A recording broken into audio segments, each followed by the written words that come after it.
Well, hello everybody, and welcome to Curious Realm's continuing coverage of the 2024 MUFON Symposium here in Irving, Texas. We have the pleasure of being joined by our friend and guest, Earl Grey. How's it going there, Chris? Doing great. Southern California director of MUFON. My joy and pride. Right. And all my guys are here. I all know. my field investigators came out. It's like 7 of us. That's awesome. What a great representation here so for you thrilled. guys. I'm so happy. That's always great whenever you can get that many people from a chapter So out. proud of my team. That's great. They're like the best, and my God, I feel like the head of the scout team or something, It's like, follow me, boys. Here we go. Yeah.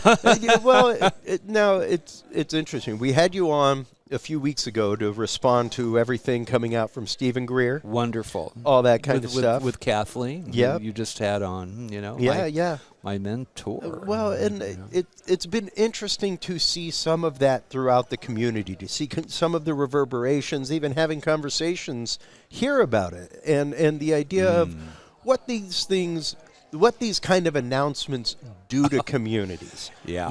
Even a couple years ago, to see where we've come from the symposium in Denver, where the conversation was UFOs and the media, where the media had just started using terms like UFO denier.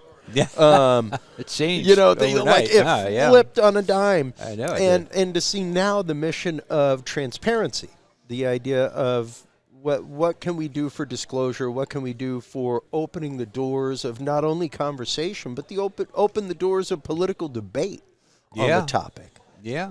So. Well, there needs to be that political debate, you know. I mean, Bob Solis last night when he gave his presentation was so wonderful and so fantastic. And he knows firsthand about the obfuscation that comes from officialdom. It's been going on for a long, long time. Yeah. And, but Bob was my idea. Don't tell anybody.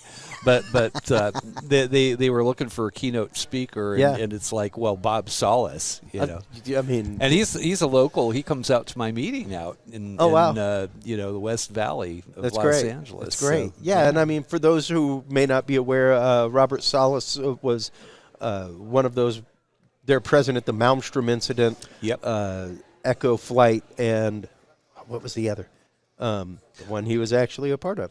Well, I know the Minot Air Force Base incursion of UFOs. Yep. I mean, he and David Schindel, they both had pretty much the same record of where they had an incursion of a UFO into the nuclear ICBM base. That they both were the COs of kind of next door to each other. Yeah. State-wise. And anyhow, I mean, that's kind of when we see this repetitive behavior by our visitors, you have to stand up and take notice. What are they trying to tell us? It's not just a joyride. Let's take a joyride, over to this ICBM. Yeah. I mean, they're telling us something, and Bob knows, and he got straight to the point. And it's wonderful. Well, and it was interesting to see him talk about some of the aftermath after him asking, like, okay, well, this has been declassified. Are y'all going to research into this? Are you gonna and their roundabout way of saying, like, no, not really. Yeah. Like, no, we aren't really going to declassify anymore or say anything more about it. And it was one of them that was brought up in the congressional hearings, things like that, where it's like, apparently there were these issues that happened, and you'd think that the government at this point would let the people know that something like that happened at a nuclear base. Yeah, you would. It's a long way down the line to still be obfuscating it. Yeah. Especially when the battle cry seems to be these dangerous things in our skies. I mean, even one of them that I keep quoting was the one that came right out of Los Angeles, like where the UAP was on the tail end of Air Force One Yeah, as it was right. leaving LAX. And it's like, man, you could not get more of a direct threat to democracy as we know it. Well, the Southern California aliens, we got an alien problem, right? but the fact of these things are over our skies, they're over airports, they're taking over airspace and dangers to airspace. Well, it is a danger. So, sure. Yeah, I mean, absolutely. As far as it being a national security threat, I mean, I don't know that so much of a threat as it's just, what do you do? I mean, it's not like, an anthill can't fight the army. They right? can't fight the magnifying glass. Yes. No. Well, maybe an army of magnifying glass. And so, there's not a whole lot that we can do about it. Yeah. So I can understand why the Air Force wants to keep shoving it under the rug. Because they're supposed to be protecting the skies, and what are they supposed to tell the public? We can't protect you against this, and how come we're getting a paycheck, Yeah. But I mean, we don't even. I mean, I don't think that they're an enemy. It's 70 some years since Roswell, and we're still our own worst threat. I don't think that ETs have ever threatened us with nuclear annihilation, but we sure do that to each other a lot. Yeah. No, exactly. We tend to point things all over the place and then wonder. And it's one of those I'm not going to say that I am as we discussed last time, I'm not going to say I'm of the Stephen Greer mentality. Oh, I'm not either. Everything has our best interest at heart. Yeah. I think it runs the gamut. Yeah, it's one of those hey, there are dogs that bite for no good reason. Yeah. No trauma in their life, they just bite. Cute dogs. It's what they do, and it's one of those I refuse to believe that in the universe that there isn't just one species out there that just maybe a little malevolent, or even as we were talking with Kathleen a minute ago, really that idea of malevolence kind of comes from us. Yeah. I mean, there was a person in a community not too long ago who was like, well, this Bigfoot in this encounter did this horribly evil stuff, and it's like, well, by whom's definition are you defining evil? Humans or the Sasquatch? Yeah, because exactly. If you get into the whole morality thing there, I want to know whose level of morality we're judging by. Yes. Ours or the aliens? It may be the worst thing in the world to not hoot properly or to not hit the trunks of the trees together in perfect timing or something. You don't know. Yeah, and your moral code is it's vastly different, one would think. But it is interesting how when experiencers are panicked, when experiencers or abductees are panicked, scared, that they tend to give them the message of, we aren't here to harm you. Yeah, that's true. We aren't here to hurt you. It's not like, don't worry, we're only here to take your ovum from you. We're only here to harvest your DNA for these evil purposes. That's not typically the overarching message. But I was talking with one guy recently, an experiencer, and he put in an ERT questionnaire, and we had this wonderful talk. And he had this great attitude about it, but he said that he joked with his entities when they took him. And they took his semen. All right. Okay. And he made a big joke out of it, and they started joking back about it. I mean, he had, the telepathic tall guy that is calming. You think it's bad for you? Try having it as your job. Exactly. Well, that was the tone of the conversation. Yeah. And he said that we just had a great time. We were just like yucking it up the whole time, and it was just this pleasant thing. But they extracted his DNA. I don't know if I would have been that calm, casual and calm about it. He said the cup that they used to extract. It's like, I think I might have been a little freaked out. That's just it. It's one of those. How do we interpret intention? How do we interpret these things? How do we interpret them as a threat when we know very little? And it doesn't seem like, I guess maybe they interpret it as a threat because, yes, they've appeared over a couple of nuclear facilities. They tend to hang out around those facilities. They their obstruction to aircraft, things like that. But Well, what do you think that the incursion on the nuclear bases is? I usually think, personally, I like to think that it's them telling us that we know what you're doing and it's not good and you need to stop it. But, there's also, it might just be like, directed at the military and saying, you can try to do this, but screw you. We're in control. So better not try anything. Well, but I don't know. We would probably do the same thing. that seemed to be the message, though, with what happened at Mino and Malmstrom was that things were shut down. Yes. Now, granted, if they had that realm of technology, they probably could have just as easily detonated in Russia, the nuclear arm. In Russia, there's that story. I guess Paul Stonehill would be the person to ask, but when the Iron Curtain went down, there was one case where they had a very similar thing to the Malmstrom and the Minot base cases, except in the Russian case, they set the timers on the nukes. They were on launch mode. Oh, wow. They put them on launch mode, and those were pointed at us, Yeah. And then at the last minute, it shut off. So I think it was a warning to them. They were saying, you're playing with something that you don't know, and this could go out of control very easily. And look, this is the end of the world, and it could have happened just now. Yeah. So maybe that's the well, and to see things, especially like the story out of Vandenberg many years ago about the shutting the missile down. They shot the little laser beam. Shooting it with a beam, shooting the missile head with a beam of light and shutting it down. The UFOs and nukes, and of course Bob Solis was in that film and was very very astute in that. And he brought that up a little bit last night. When we're talking about these things, when we're talking about how we process this through society, how we process this politically, how we process even the conversation of it amongst people, Earl, it's a multifaceted issue is the only way to put it. Yes. Well, going back to the are they good or are they evil, people ask me that. And it's often, I get that, and I'll usually turn it around on its head and say, well, how about humans? Are we good or are we evil? Yeah.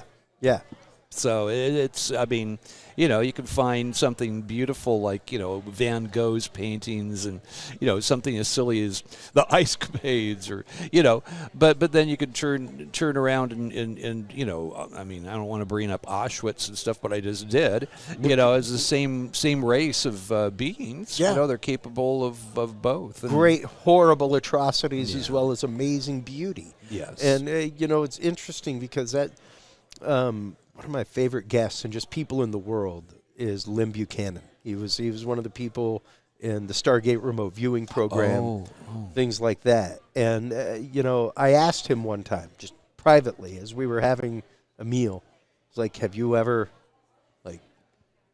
tried to remote view our visitors? And he was like, actually, yes. And basically came out and was like, the Greys that I viewed seems like they are very much almost robotic AI in the way that they operate, and to the point where they had to come to a point of hive mind in order to achieve what they achieved. But because of that, they have lost what we would consider to be humanity. Yeah. They've lost individualism, which means they've lost the ability to create. They've lost the ability to see like, oh, here's this awesome tablet. How else can I use it?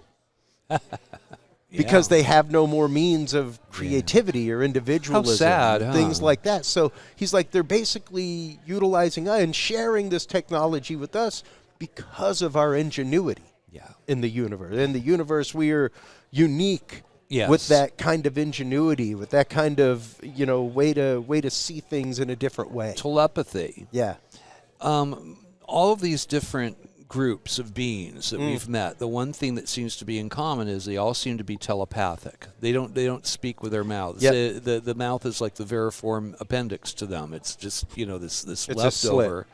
And if you can read everybody's mind, there's no reason to write a love sonnet. There's no reason to do a painting. And so you lose that, all of the arts. And imagine life without Beethoven's Sixth, or I can't. I mean, I live for that, or great works of literature, East of Eden, or and so perhaps there's this longing within them, and I wonder how that makes them. I mean, do they feel? I think they do. I think that there must be at least a vestige of that. Well, sure. And I mean, that brings up once again that philosophic question of what is feel? At what point does it change to personal emotion from empathic emotion? From what we share together, which is that vibration, to when it becomes a personal internalized feeling. And that connection that people seem to have, even talking with Kathleen Martin a little while ago about specifically abductees and the fact that does it seem to be, especially as somebody with the ERT, Earl, being one of the heads of the ERT, does it seem that people are changed in that kind of way from their abduction experience? Like, were they necessarily telepathic, clairvoyant, able to communicate in that way prior to being in that location with those beings, or did the beings help transform them to be able to communicate in that way because it's the only way they can communicate? Yeah. I mean, to me, it's this gift that you're left with, and people, oftentimes they get stuck behind that speed bump of ontological shock, and that's where you get the, and I have great respect for David Jacobs and Bud Hopkins even to a point where, it's the threat from outer space. Yeah. But for me, everybody, if you've listened or familiar with my story, I had my own experience, and I was horrified at first. I was confused. Yeah. The people around me at the time weren't very helpful. It's like the ufologist that I, was being mentored by was very nuts and bolts. And it was kind of like, you better keep that to yourself. People think you're crazy, but it. So it kind of festered, and when I spoke with Kathleen, it sort of gave me permission to be okay with it. She was very accepting of this crazy story I told her of these beings coming into my room, and once I got past that fear factor, then I noticed those gifts that you're talking about. They were enhanced. I mean, synchronicities began happening, and maybe they were happening before and I didn't notice, Sure. But just something was activated. Was activated. And, just love seemed to flow more readily from my heart. The whole, the empathy thing was very, very, very important. And I look back, it's almost like BC/AD in my own life. It was this flashpoint. And it changes people, but you have to be able to get past that initial horror and that initial shock. Yeah. The trauma of the situation actually happening to you, and once again. A good 85-90% of the time was zero consent on your part, because it's not like you, and once again, that's where we got into that differentiation with Kathleen a few minutes ago, was the idea of the difference between experiencer and abductee.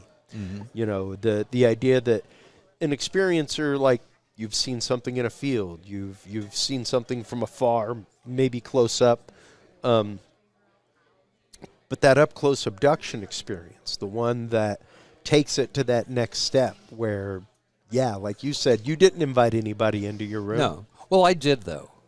I mean, that's the difference. But I think I might be the weird, exception. But I mean, I wanted to meet aliens. And I heard of the CE5 thing. I mean, we've talked about it. I'm not going to do the whole thing again. It's all right. But for me, I was meditating. And I just sent out the message. I said, if abducting me and taking my DNA is the price of the ticket, go for it. I want to meet you. I don't. I was confused who it was, who I was dealing with, and who they were. Because there was this family history of my mom working with programs, special access programs, where she was aware of our visitors through working with Hughes Aircraft in the 50s. I didn't want any more obfuscation anymore in my life as to who this was. And I got what I asked for, so I did ask for it, but most people don't. And it didn't help in the moment, I was just, stop with my mind, and no, they weren't stopping. And it's interesting. It's interesting that you bring that up, actually, because I had forgotten that it was a CE5 experience that led to your experience. And that is one of our regular topics of conversation, is the idea of I'm a big fan of Stephen Greer. I have the CE5 app. I have not gone to anything yet, but I didn't use his program or his protocols. I'm too cheap. I'm not going to dish out $3,500 or whatever. So I just tried it on my own. I used to meditate when I was young. But what I'm bringing up is that idea of invitation. That idea of open-ended invitation. Yeah, you don't want to. Maybe you want to specify. Who you want to meet. Let's get very specific about what we want. Valiant Thor. I insist. It has to be Val Thor. Maybe a cute, blonde, maybe female version of Valiant Thor. Tall white. Yeah. but that's just it. There's a large preconceived notion of not only abduction but experience. And once again, as we talk about regularly, the Kleenex box, the idea of everything gets put into this one experiential category. Yeah, and it's different. And there's a whole realm. It's a layer cake. Yes, it's a layer cake. It's not just icing and cake. Did I ever tell you about, and I can't be too specific, but there's one gentleman that had an experience in a national park, and he works for the park services now. I'm not going to say what state or what, but he had an experience with the tall whites. And it was this beautiful, beautiful, he said he never felt so much love in his life. And he actually, after it had happened, they left and they were gone. They didn't come back. And he had what I guess I would call ontological shock, because he pined to have contact with them again, and they were gone. He sought out help from a psychologist, and she got a hold of Peter Robbins. Oh, wow. Peter got a hold of me. And they put me in touch with this gentleman, just delightful guy, artistic guy, wonderful person. Has become a friend. And I told him about my experience, and he said, well, that's all really interesting, Earl, but that's not what they look like. I was there to help him, get through his thing, and he's the one that's skeptical. He said, I don't know, they don't look like that, they don't act like that. And then he told me his whole story, and I told him, they're different beings, different motives, and different means and you got the guys I sort of wanted to meet. But I got the guys that, Saturday Night Live, when they do that skit, they took me and then they did this and that. Those are the guys Yeah. And that's just it. It's an experience that is individual for so many people. There's even those that are together. Even Betty and Barney Hill had differences in their experience. She was able to accept it, and he was never able to. It just haunted him, and he still felt like you might catch him like a bug in a net again. And for him, it was so traumatic. He wound up with peptic bleeding ulcers. It kind of killed him, psychologically. He was a wreck after it. Yeah. Betty, she just kind of embraced it all, and I have a photograph of her that I love. She's got a shirt that says, "I was abducted, and all I got was a silly T-shirt." Had the little alien on it. Yeah.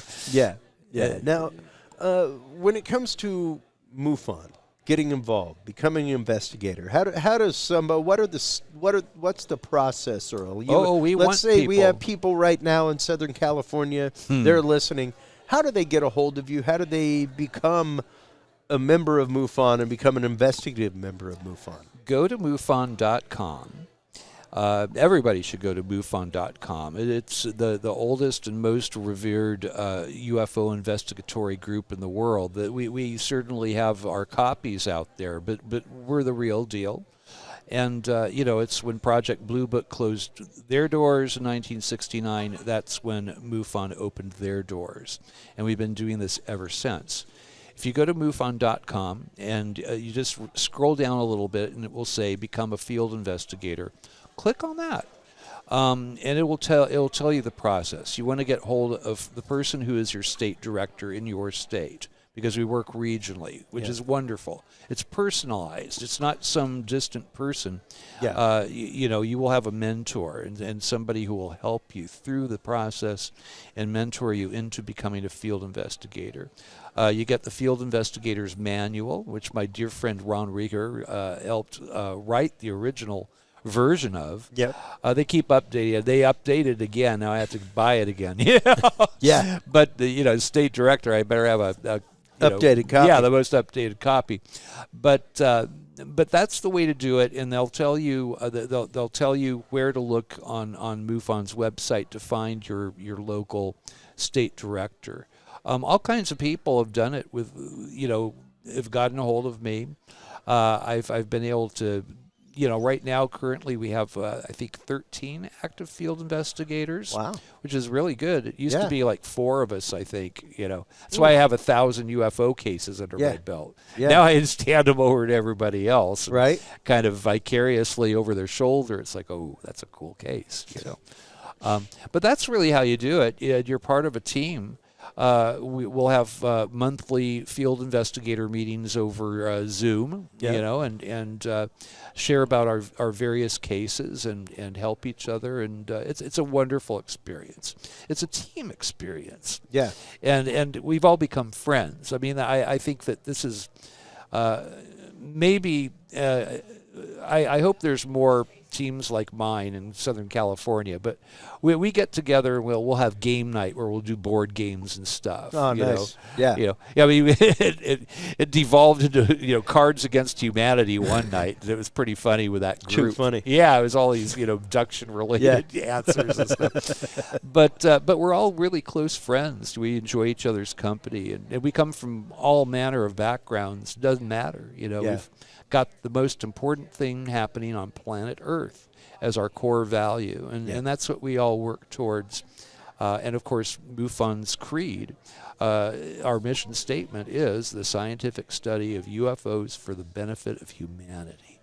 And that should always be our creed. It's perfect. That's right. Yeah. And the scientific part there is what's important. Now, don't get me wrong, folks. Because we've had the conversation before. I proudly wear the skeptic badge, the capital S, right on my chest. And he's my friend. I like this guy. Because my job is to be ready to have my mind change. Yes. And unless I'm skeptical about new information coming in, you have to be, though. Okay. Then I'm just going to be stuck in the same paradigm that I'm in, and my mind isn't ready to be changed. Right. To be a good field investigator, you have to walk this tightrope where you're equal parts true believer and equal parts skeptic. Because you can't call everything a UFO, where people will not take you seriously. That's right. I mean, if somebody sends in a case and it's a Mylar party balloon, and that, it's a Mylar we get party those. balloon. Yeah, and sometimes people will get angry because I tell them that I'm so that they're human. Yeah, and they made a mistake. Yes, and they want it to be a UFO now. It used to be that people were I don't know. It wasn't so cool to have seen a UFO, but thanks to ancient aliens and stuff like that, now it's like a badge of honor or bragging right at the bar. Pickup line. I got a UFO photo for you, baby. It's changed, but everything is not a UFO. Yeah. But some things are. That's right. Some things are That's definitely. I can't explain scientifically certain cases that come in, and those are my unknowns. That's right. It doesn't mean it came from another planet, another star system, but it means we sure as heck don't know what it is. Well, and it might be from another star system. That's right. And the thing is, once it strays past that 3 to 6, 5 to 7 percentile, you're no longer really talking anomaly. Right. You're talking known quantitative. Yes. You know, you're no longer talking like a fingernail. You're talking a full finger. Yeah. Like it's no longer a fraction of a finger, which is anomalous. Yeah. That's a whole finger. You know, I will never go and say this is a starship from, Zeta Reticuli. Right? I mean, if it has a license plate on the back and it says that, I know, But so far I haven't seen a license plate, with a custom license plate. If you're Zeta Reticuli. Yeah, exactly. Yeah. I'm making those now. I want one. I can't wait. Lordy. The thing is, these are conversations that we need to be ready to have. These are conversations that we need that as we roll into election season, folks. I hate saying it, but these are conversations that if your representative ain't ready to have, you need to consider whether or not they need to be your representative. I agree. Period. I absolutely agree. Period. It's an important issue. It is. It is one of the top. For me, the most important, it's like the trifecta of most important questions in the universe. Is there a God? What happens when I die? And are we alone in the universe? It's one of those three. Yeah. There may be other, branches there, but that's the big trinity there, and it's one of the big, the trifecta of most important human questions. Absolutely. So for me, it's the most, I can't express how meaningful and how wonderful it is to be a MUFON field investigator and to be investigating this phenomenon. It's so important, I think, for just the evolution of humanity. Absolutely. Absolutely. For our future. Yeah, if we aren't ready to have the conversation, we do not move forward, as I say at the end of every show. Yeah. It's the fact of that is what moves us forward, is the willingness to talk. Without that, we stymie. We go nowhere. But we would have no science if people weren't willing to talk. Right. We would still be a geocentric universe. The sun would still revolve around us. Galileo, think about it. Back in his day, he invented the telescope.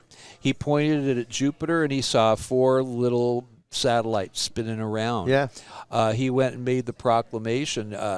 Guess what? Earth isn't the center of everything. Here's another planet, and things are revolving around it. Yeah. And, he was not lauded for this new information. They wanted to burn him at the stake. They did give him house arrest. They did excommunicate him. Yeah, they excommunicated him. Yeah.